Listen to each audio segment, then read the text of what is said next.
welcome back to my YouTube channel called Communicate, where we communicate about chemistry. So guys, I've started this new series where I'm going to interview some early career researchers in the field of chemistry or sciences in general. So today I'm having my first guest in this series, and his name is Vishal Chugh. And let's just have him and know more about him. Hello. So, hi Vishal. Can you please introduce yourself first to our viewers? Yeah, sure. So, as you already introduced my name, so I am Vishal Chugh. I am from Punjab, India. And if I want to introduce myself academically, then I did my bachelor's and master's in lovely professional university. And I did master's first year in LPU, and then I came for second year to continue in Rennes, France. And there I did my master's in organometallics and green chemistry. And from there, then I found this PhD, and now I am doing a PhD at Max Planck Institute for Chemical Energy Conversion in Germany. So my next question would be like, how was the transition like coming from LPU? How did you apply for your master's second year in Rennes? What was the journey and what was the procedure you took? Oh, okay. So I would say I am kind of lucky in that sense, because usually it's very hard to get the second year continuation of your master abroad. So what was the scene? Like, there was a professor from University of Rennes. He came to LPU to give a lecture for 3 days. It was an invitational lecture series, like on green chemistry. And when he came there, then we discussed quite a lot about chemistry. And then he liked it, and then he said, yeah, maybe we can try to get in touch in future. And afterwards I asked him whether it's possible to continue my second year, and then he said yeah, and then we managed it accordingly. Okay. And so what about the funding and all that stuff? How did you apply for funding, or did you get it from your professor? No, so for funding, I think there are very different kind of fundings when you want to apply abroad. But for me, I applied quite some of them, but I was not lucky to get them. So I funded myself for 1 year, but it's not so much, as you know, that the science study in Europe generally are very cheap. So I had like 200 euros of my semester fees for the first semester. And for second semester, because it was an internship in the lab, so I start getting money from internship. It was not too much, but at least I could fund myself for the second semester. So, but there are many fundings which we can also apply to get masters. Okay. Vishal, let's go back a little and see like how were you in school? Were you academically always a topper, because you have come so far in your life? And because a lot of students think that the students who do academically well in school only can make big in life and can come so far. So can you just tell briefly about how you were in school? Yeah, sure.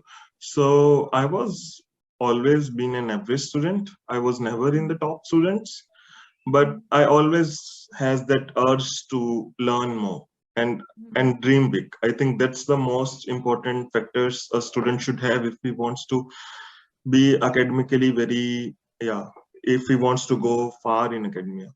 So I was not a great student, but then for my high school 11th 12th, I started, because I was doing biology. I took the medical in 11th grade, and then I went to coaching center with the school to do to prepare for NEET exam, but unfortunately I couldn't clear it.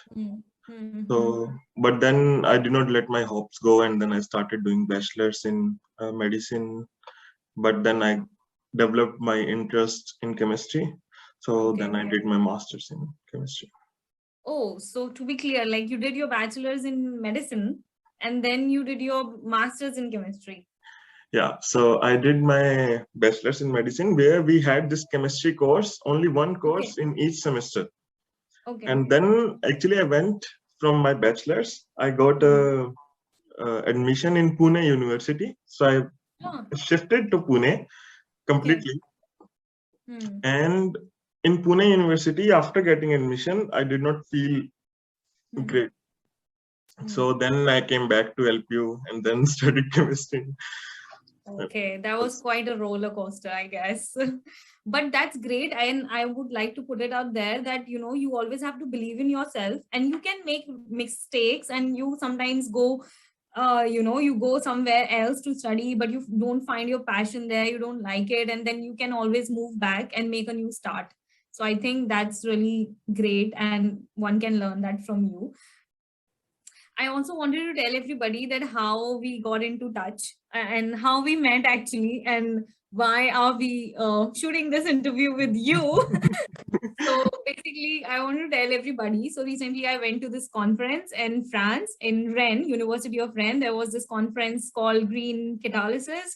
So I met him there, and as he already introduced himself, that he is a PhD student in Max Planck Institute.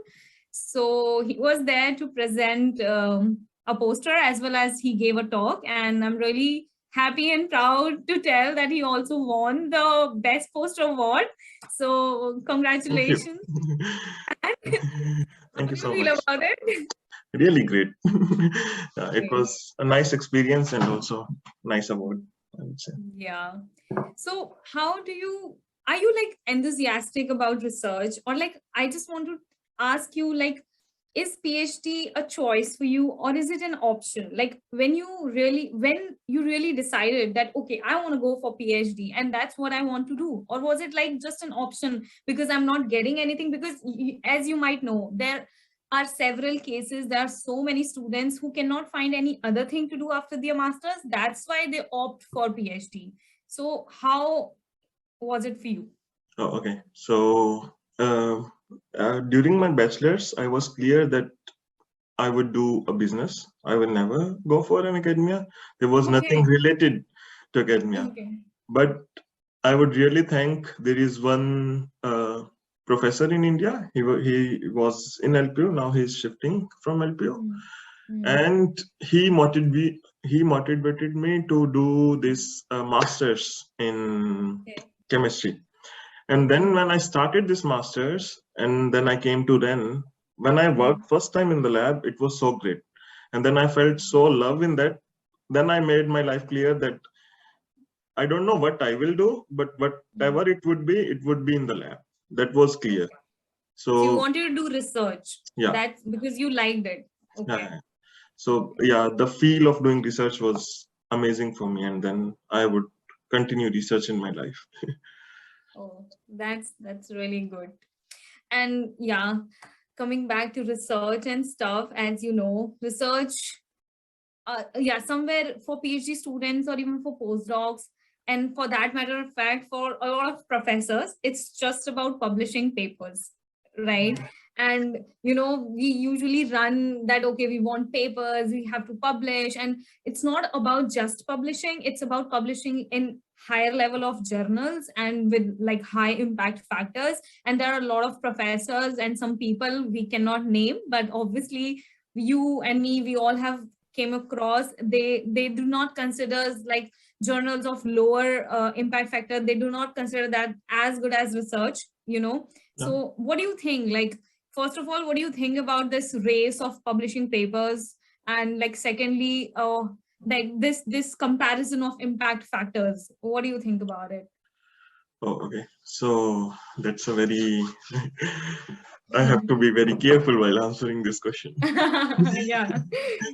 So I think the race of publishing paper, I had this debate before also many times with my colleagues, and I Mm, somehow thinks it's necessary for our mm, field, mm, because I think it shouldn't be the only criteria, mm, first of all, and it mm. shouldn't be the criteria to judge a capability of a student. Yeah. But I think when there is a funding dependent on this articles, I think it's Yeah. good, because then it makes us to, because let's say if I am a scientist and if I want to publish it in a high impact, then I had to do a good quality of research Yeah. to publish in a Yeah. high impact. And Yeah. I think that's a driving force for the research. And Okay. that led to so many discoveries in the past, and I think Hmm. it will also continue in future. Hmm. But yeah, there should be not a single student's PhD should be dependent on a paper, and not they shouldn't judge the capability of Yeah, because as we all know that science is not about just positive results, it's also about failures, it. right? So just because the failures are not getting published, which I always believe that the failures should also get published, because if there is something which doesn't work, the people or like the public needs to know that this thing doesn't work, so that anybody else doesn't try this and they do not waste their time in doing that. So that is also research, like failures are also research. I think that, but also yeah, as you said, that the capability of students cannot be judged on that. Like they work hard, most, I mean, I think every PhD student try their best, and publishing papers should not be the only criteria of that. And also in my opinion, which I would really like to put it, is that research, a PhD is, I think, is like the learning the ABCD when you start your school. So PhD is like a training that you get to actually get into the research field to become a scientist. Like when you go into the school to, first of all, to make a word, you have to learn the alphabets, and so as this research field, like if you have to do research in future, you have to become a scientist, then this PhD is just the ABCD of that, in my opinion. And you're just learning, you have to just learn and grow, and if you get results, then publish. Yeah. And there should not be a comparison of impact factors there, and students should not be pressurized. I mean, as you said, that a little pressure is always good, like a little nervousness is always good before, like recording this interview. Yeah. So a little nervousness, little pressure is always good to bring out best results. So it's always good. Like obviously, good research get published in higher impact factors. So if there is a little bit of pressure, it's always good. But the pressure should not get increased, so that the bottle should not get burst because of Yeah. the pressure. So like, because we are constantly saying about doing PhD in abroad, but as you said that a lot of students are emotional, and moving like so far from your home can be a little difficult, and not everybody can do that. So what do you think, like what are the pros and what are the cons of like moving from your country, from your home country to another place for yeah, PhD? Okay, so maybe we can start with the pros. Hmm. And I think the major pro for me, but I realized after getting a PhD, Hmm. is the equipments here, the laboratories here are really advanced, which Hmm. are difficult to get sometimes in India. Nowadays, there are many facilities which provide that gears, but it's Hmm. really hard to find it. Hmm. And here, like if I want to measure NMR, like I can do it Hmm. just in Yeah. 1 minute, and it takes time Yeah. in India sometimes. Yeah. Yeah. So I think according to the laboratory, it's a very Hmm. big pro to do a PhD. The second thing I would like to say is there is a lot of funding by government in the Hmm. research field abroad Hmm. Hmm. compared to India. So Hmm. you get very well funded positions. You don't have to worry about your future. You get a Hmm. lot more exposure that you can get Hmm. future positions easily. Hmm. So that are the pros, I would say. And Hmm. in the con side, first of all, you miss your food. Definitely. Yeah. And then I think you are away from your family, so you have to do everything by yourself. You do work from Monday to Friday, and on weekends you have to do everything, your house chores and everything you have to do by yourself. You can't expect somebody will come and do something for you. Yeah. So can you just brief us, like, what are the possible ways to apply abroad for a PhD? Like, is it really difficult to get a PhD abroad, or what are the mediums that students can apply? Okay, so I think to get a PhD directly from India by doing just masters in India and then coming abroad is a bit of a tricky task. It takes a lot of effort, I would say. You have to have really good papers in India to get the PhD. But what I think is the best option is to, if you have done your masters, because with me, when I was doing masters in RIN, there were several students who had completed their masters in their countries. They just came to do again the second masters to get that exposure and then to apply for PhDs. And they now all are doing PhDs here in Europe. So I think for Europe, especially, I would say you should do a possible second master for 1 year or 2 years, however you like, and then start applying. By this, it won't be difficult to do a PhD because then you know how to, you don't have to learn so much because you learn quite a lot, what they expect from you in your masters. And also then you get a like choice of getting several positions as well. Yeah. Okay. And like, for example, like we are talking about Europe right now, and we know that for US, you need exams like GRE, and for Europe also you need exam like TOEFL, but not all places really require TOEFL, and you can apply. But as you said, like it can be a little tricky directly after masters from India to get a position. But I also have to say that maybe it's not so difficult if you have a master's from like some eminent institution. Not that all institutions are not eminent, but sometimes brand name works. And if I just have to say that for the students, that if you don't want to give exams like GRE or TOEFL, you can also apply directly to the professors, especially in Europe. I cannot really say about US because it is having a little different procedure. But in Europe, a lot of professors take the students directly. Like if you apply to them, like as you said, you should have a good resume, an impressive resume, and then they take your interviews and all that. And you can also check the vacancies on the websites of these professors on their web pages, and they post that they have these positions available, and you can just maybe mail them. And sometimes if you're lucky, as you said, you can find a position like that as well. And also, I think the social media plays a really big role. So if you are very active on Twitter and stuff, you get Yeah, to know a lot of positions which are opening in right. Europe. So from there, you know like how to apply, where to apply, if this is of your interest or not. So I think Yeah. to be active on LinkedIn and Twitter is very necessary these days to get a position. Yeah. That's so true. I recently joined Twitter. Actually, I was not on Twitter when I was in masters. I was like, Twitter is just for the Bollywood and the Hollywood people, and there is nothing useful for us.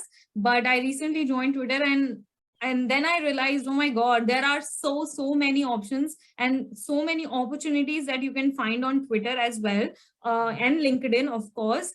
And yeah, I think you just have to grab the opportunity. You have to just keep looking for it, and I think you can find it.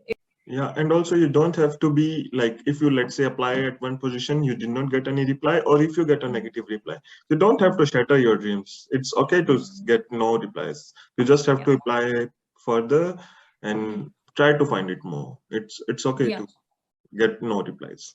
Yeah, I think I have got no replies as well, and I think that's completely okay. Getting no replies, or getting reply as a no, or getting no replies at all. So I have mostly seen that most of the PhD students are always sort of, complaining and crying and cribbing about, either their lab life or their supervisors, or they're not liking the research, and they always suggest others, please don't do PhD. It sucks and you should not do it. And personally, I am enjoying my PhD life so far. And sometimes I feel that because I'm an imposter person, I feel that when I see people saying all this stuff, and I feel that no, it is working really well for me, I'm enjoying what I'm doing, I feel like, am I not doing the right way? Am I not doing the right way, that I'm not suffering from it? Sometimes it makes me feel like that. So I want to ask you that what is your opinion about it? Do you are you suffering? And if the students who are suffering, what are the reasons behind that suffering? Okay, so first of all, I would say you are doing as the perfect way it could be. So you are not doing it the wrong way. And I think it would be similar for me as well. I have told you many times in this interview that I love doing research, and I think the people who suffer mostly doesn't want to do it, and it was a option for them. It was not a choice. Yeah. Yeah. And when you do something not with your choice, I think then you start complaining about it. Ah, this is not what I want in my life. This is what I don't want in my life. But I think if you, yeah, there are some difficulties, or of course, that there will be some pressure sometime to do some things. But I think this is all the part of learning. We don't have to Yeah. get bothered about it and complain. And I think PhD never said that it is going to be easy. I mean, you have to give time, you have to work longer hours than the normal people or the usual people doing other jobs. Not that other jobs doesn't require hard work. It's just that PhD needs a little bit more of that. So you signed up for that. So right when you started, you signed up for that. But of course, we cannot neglect that some students suffer because of certain problems, like probably in some institutes they don't have enough facilities, or your supervisor may not be the ideal person, because yeah, we all know that students Yeah. suffer because of lab issues, or maybe lab mate issues, or your boss issues and all that stuff. The most important question: what are your plans after PhD? Like, do you want to go into academia or you want to go into industry? I think that's the most important question for every PhD student. Yeah. I want to go with the flow. No, no. I like that. So, if I would say, if I want to go versus academia versus industry, I would 100% want to go to academia if I get a position in future. Okay. Also, like I want to do postdoc and then become a professor one day. But after becoming professor, I have something different dream, which I think only few people knows. Maybe I can share this with today. Really? So, Okay. yeah, Please go ahead. yeah. So I am very emotional person on this respect, Okay.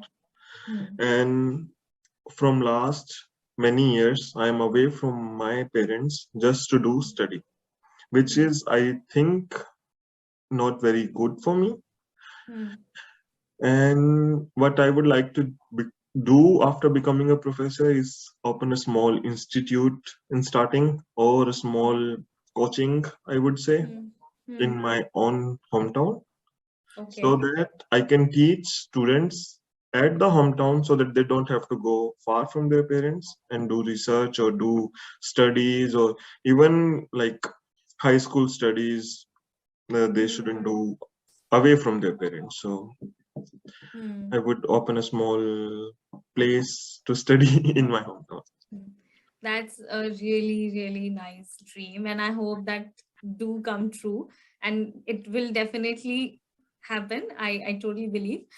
So at last, I would like to ask you if you would like to say a few words, like a few words of wisdom, like some advice to anybody who watches this video. Yeah.